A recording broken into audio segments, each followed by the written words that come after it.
So I'm sat here with Martin Sellner, who is the spokesman for Generation Identity, and I'm also sat with Brittany Pettibone, who is his partner, who is a conservative commentator and journalist, who's from America. They tried to travel to the UK 3 days ago. Upon their arrival, they were held, they were arrested, and they've spent 3 days in a detention centre before being deported. I want to sit here now and find out exactly what happened during that ordeal and the reasons why. First of all, how are you? Good now. Happy to be back in Austria. Absolutely, we're fine. So just explain to me what exactly happened from the minute you landed. Yeah, we landed and at passport control I was halted. The guy asked me if I've ever was halted there before, and he said it's just a matter of a few minutes. But this was the beginning of a 3 days detention actually. They found Brittany, we were separated, we were not allowed to look on our phones, not allowed to talk, and then they put us on hold there. They searched our bags.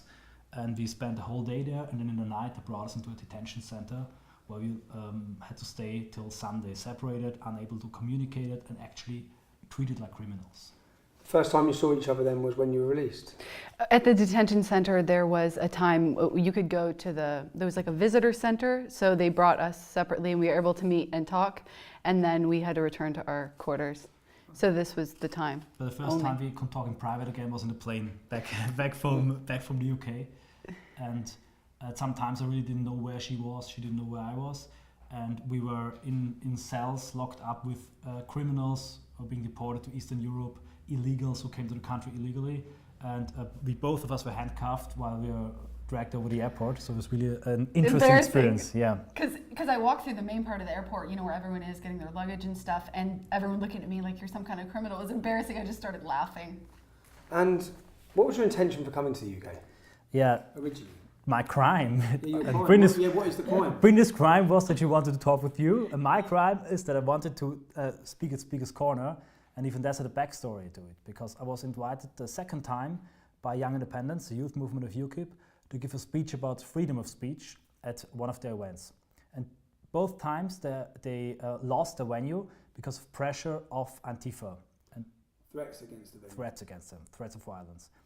And then I remember, because my mother, when I was young, told me about this place in London, Speaker's Corner, where everybody can just take a crate, put it on a chair, and then start speaking. And I thought, okay, no, I will not cancel my flying tickets. We'll go there and I'll speak at Speaker's Corner and give my speech there.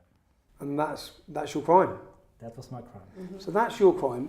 And your crime is separate, because obviously that's your intention, and they separated you both and asked you your intentions for coming to the UK. Yes. So I have the official statement here. I'll just read the sentence, which it involves you. Yep. So they say, you have asked for leave to enter the United Kingdom as a visitor for 5 days, but as you stated in your interview, I have reasons to believe that you are seeking admission to the United Kingdom to interview Tommy Robinson, a far-right leader whose materials and speeches incite racial hatred. So that said, I just want to add really quick, Martin said, okay, you can detain me, I won't give my speech, the event won't happen, so let Brittany go through and she can go and conduct her interviews because she has other work there, she was just going to film my speech. They said, no, actually your case is worse because you want to interview Tommy Robinson. So they were completely just up in arms about you. I've never been done for any of those crimes. I've never committed any of those crimes, but what message does that send, that a journalist can't come into our country to interview someone? The first thing that crossed my mind is, wow, this reads a lot like political discrimination. Like, on what ground? I was like thinking, okay, he's not a criminal. You're a free man walking around the UK. Anyone should be able to talk to you. Why can't I go in? Like, it's not like I want to go to a prison or something to interview someone. It was just really bizarre. It felt like they were saying, you're right wing, that's not allowed. You're conservative, it's not allowed, so you're not welcome here. I think also the decision was already made before. Yeah, they were searching for reasons. List. The decision was made. You was on a list before you come into the country. Our passports right when it. So when you put it flagged up. Yeah. I think it's very telling that the UK is opening its borders for all kinds of people, letting radical Islam grow within its borders, but is shutting its borders down for dissenting opinions. That's very telling, very revealing, and I think it's actually very embarrassing for a modern Western democracy. What if I tell you, in fact I haven't got time to sit here, I could give you thousands of examples, but I'll pick one. Yusuf Sagbar. He was a Moroccan who was living in Italy. He tried to go and fight for ISIS. He told the border staff clearly he wanted to become a terrorist.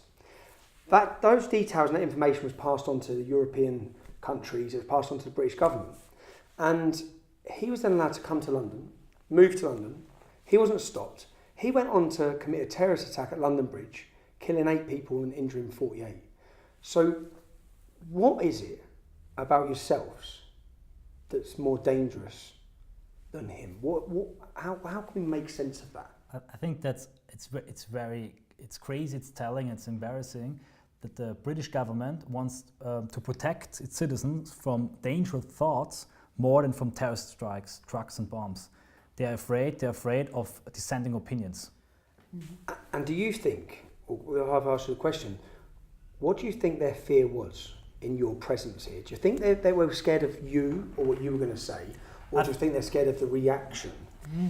I think it's a little bit of both, because the thing is, we've never incited any kind of violence, ever. We simply want to go places and speak. We're not like chasing after, crazy things happening. We just wanted to go and speak peacefully. And we stated that in a video before we went to the UK.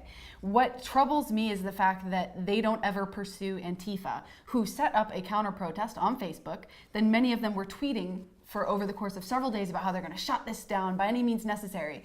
And the fact that the UK patrols online hate speech so often, and yet they don't go after Antifa, who are threatening all this kinds of violence, and they persecute people who just want to go speak freely and peacefully, it's mind-boggling. And it should be very eye-opening. I don't understand why people in the UK will stand for it. So they said to you as one of the reasons was that they believe that your presence here could inflame tensions. Exactly. So the Antifa got exactly what they wanted. The state just acted as a puppet for Antifa, bending to their will. I mean, with such a government, who needs Antifa? Because Antifa wanted to shut my protest down, wanted to prevent me from going to Speaker's Corner, and the state exactly acted like this. And I think it's losing its mask more and more and showing its totalitarian face. And you see how multiculturalism is connected to totalitarianism. Because if you want to proceed a policy that is disliked by the silent majority, you need to come up with more and more measures to shut them down, to shut free speech down. So I think it's linked to each other, and you see at the UK how Western democracies are turning more and more totalitarian as they're becoming Islamicized and turning more multicultural. Has your view changed from what you thought of Britain 3 days ago? Yes. To now landing back here in your home? Absolutely. It's one thing to read all the articles about there's no freedom of speech in the UK, or people are getting arrested for, expressing their opinions that might be considered wrong-think. But it's quite another to actually experience it and to be in that situation. It's just like for us, of course, we're in this and we always were, and we'd never give up regardless. But after experiencing that, there's no way you can go back. I spoke to several of the Border Patrol people and who were secretly right-wing, but obviously they were very kind to us, but they're like, we can't do anything. We don't want to lose our jobs. But one of them said to me, the British people, we just suffer in silence. It's just how we are. And I said to him that, okay, if you have cancer, you don't suffer in silence because it's only going to get worse. You have to act in some way, or you're going to incrementally lose your freedoms. One day it's going to affect you, whether or not it is right now, one day it will. So you might as well stand up now, because you're only losing every day. You're not gaining anything. Suffering in silence it's not the option. If it wasn't for this interview here, if it wasn't for alternative media, I don't think the British public would be aware that a couple like yourself have been detained, separated, imprisoned, and then deported because you're going to speak about free speech, because you're going to put your ideas across and your opinions. And that's why we're so grateful for everyone. There were so many people that were tweeting about this, raising... Every tweet, article, there were demonstrations in Hungary, in Germany, everywhere. And I'm especially grateful and proud of the people who went to Speaker's Corner. Yeah. So you were supposed to speak today at Speaker's Corner. They held you. This is the thing that gets me. Is it seems like they punished you as well. They wanted to teach you a lesson, because they could have turned you straight around on a flight and deported you on Friday. I even called them, and I wanted to get a flight from Heathrow, and they just said no, it's not possible because of bureaucratic reasons. I think also that to put Brittany in detention, they just wanted to give a message. They wanted to teach the whole public message that happens when you speak your mind. What infuriated me... They hope you give up as well. I've been in this situation. But we won't give up. And I think it's what they want is silence. They want to silence everybody. And Brittany and me were sitting in those cells, but every British citizen is also sitting in a cell of fear and silence, suffering in silence. They're afraid. we need to get them to come out of these cells. And all the people who went to Speaker's Corner, all the people who showed their faces, they showed that freedom of speech is still alive in the UK. Something that particularly infuriated me is the fact that when we arrived at the detention center, the warden met with us, or the manager, whatever you call him, he met with us individually and was like, don't discuss anything political about maybe about who you are, what you believe here, because we want to avoid, any disturbances. And that got me thinking, if there's even the slightest risk that we can be in danger here, why not let us fly out Saturday? Because they're saying you have to fly out on the same airline from which you arrived, but which was EasyJet, and there were EasyJet flights out from Heathrow. And we were staying in a detention center very close to Heathrow. So why not let us fly out Saturday? Why put us at that risk, even if it's small? Which is a risk. Yeah.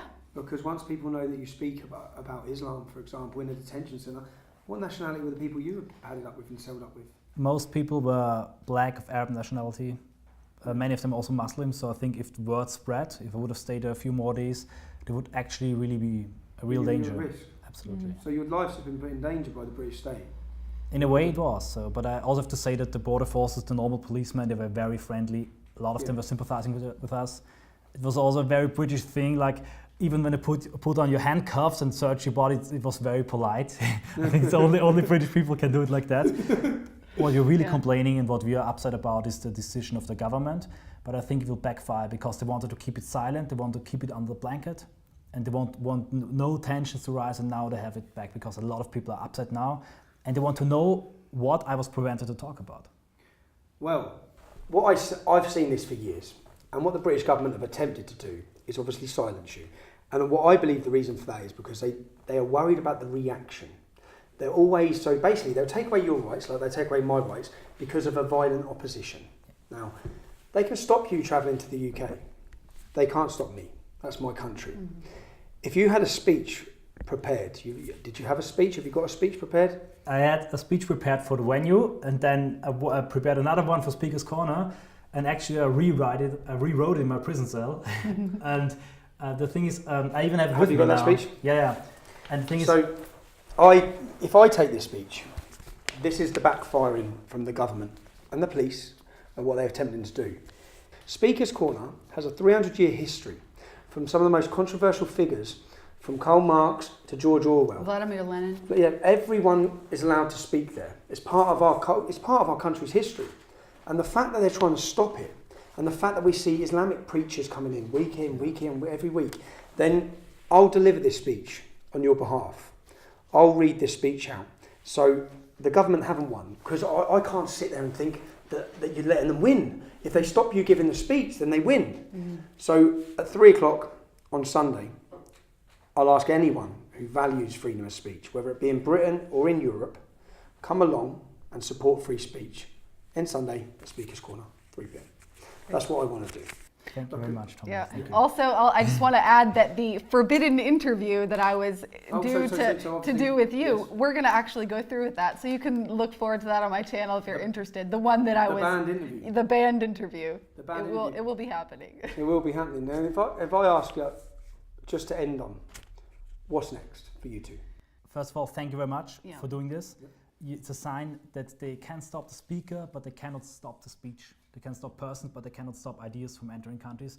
And that's what we're going to do. We're going to do activism and forcing them to reveal themselves as totalitarianistic or accepting us in the whole freedom of speech and democracy. Mm-hmm. We want to change it. There's been absolutely no course correct. It's basically just motivated us more, and it made us see how much more important it is to just keep doing what we're doing. And obviously there will probably be plenty more of this, but you have to forge on, and hopefully more and more people will start to do the same. And because a lot of people keep demanding it to the UK and to the government, I can say, I'll be back. And I'll just say as well that I think it has, because I've read the comments, and I've read comments of people who didn't know who you were, and people saying, "Why did our grandfathers die?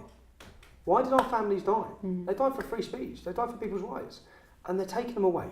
And that's the reality. Back home in Britain, we're losing our rights. We live in a post-free speech era. I understand that. What I need the British public to understand is that, and instances like this will really bring it home when they see the people that they're stopping coming in. Look who's being stopped from coming into our country. And then look who's being allowed in. Thank you. And thank you, Tom. I wish you luck. Cheers. Thank you. I just want to say a personal thank you to every single person who supported me. I couldn't bring you these videos without your support. We have no big funders, no big donators. So this is literally by you, for you. So I want to say a personal thank you. And if anyone else wants to keep up to date with what we're doing, we've got plenty of exciting things coming up now. I've gone independent. You can do so at tommyrobinson.online. Thank you.